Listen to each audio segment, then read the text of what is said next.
네, 안녕하세요. 네, 제가 이번 시간에 준비한 영상은요, 라떼아트 안 되는 이유 12번째 시간.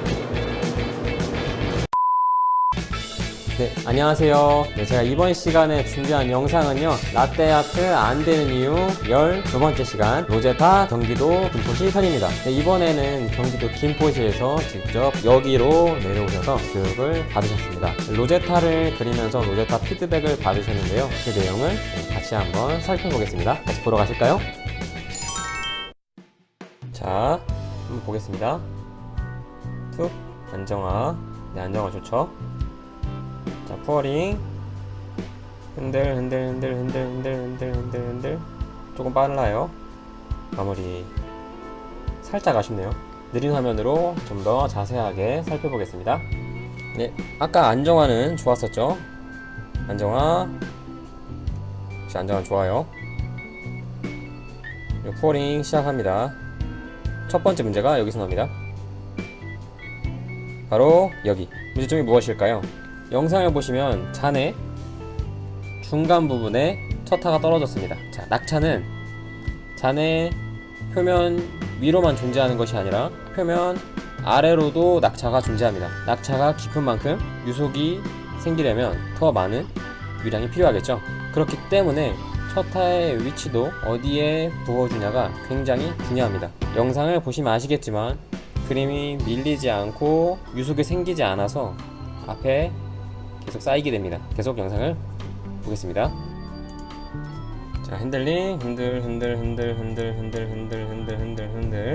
조금 아쉽죠? 무엇이 아쉬울까요? 바로 핸들링 속도입니다. 왜 핸들링 속도가 아쉬울까요? 이 핸들링의 속도는 무엇이 결정할까요? 바로 유량입니다. 자, 핸들링의 속도는 유량에 따라 결정이 되는데요. 유량이 많다면 크고 강하게 흔들. 유량이 적다면 작고 빠르게. 눈빛도 이렇게 하시면 훨씬 잘 됩니다. 핸들링에 대한 좀 더 자세한 영상이 궁금하시다면 여기 카드를 클릭하신다면 좀 더 핸들링에 대해 자세하게 다룬 내용들을 보실 수가 있습니다. 그러면 영상을 이어서 보시겠습니다.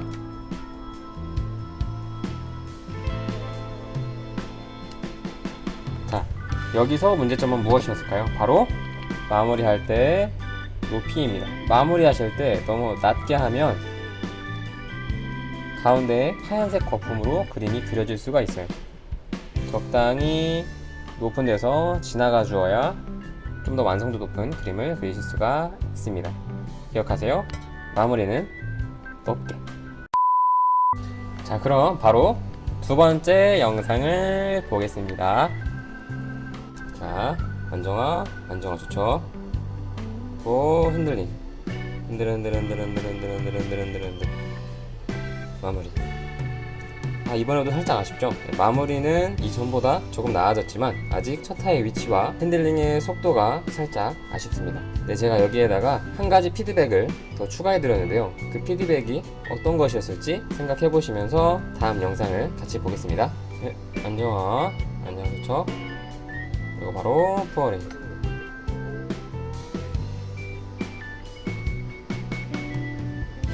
마무리.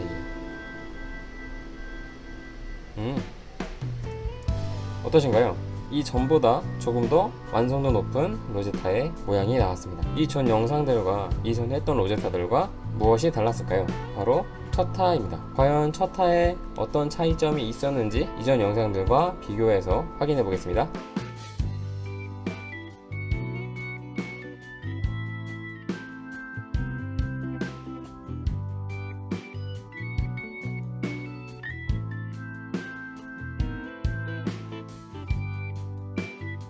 네, 차이점이 조금 느껴지셨나요? 네, 바로 그 차이점은 첫 타입니다. 첫 타에서 어떻게 했죠? 기다린다. 첫 타에서 기다려주는 차이점은 뭐였죠? 바로 첫 타에서 기다린다.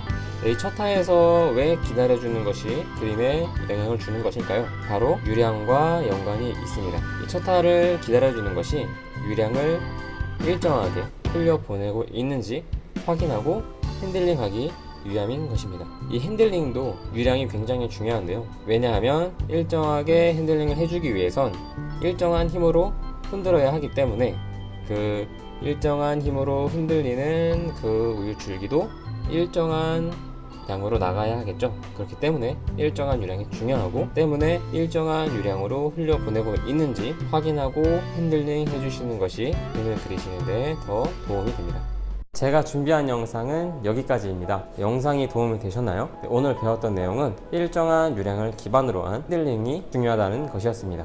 일정한 유량과 일정한 핸들링을 익히기 위해서는 매일같이 그것을 하기 위한 훈련을 하는 방법밖에는 없습니다. 그래도 이 과정을 매일같이 하시다 보면 언젠가는 내 손이 응답을 해주는 날이 반드시 올 것입니다. 우리 그때까지 함께 라떼 합시다. 영상이 도움이 되셨다면 좋아요와 구독 부탁드립니다. 감사합니다.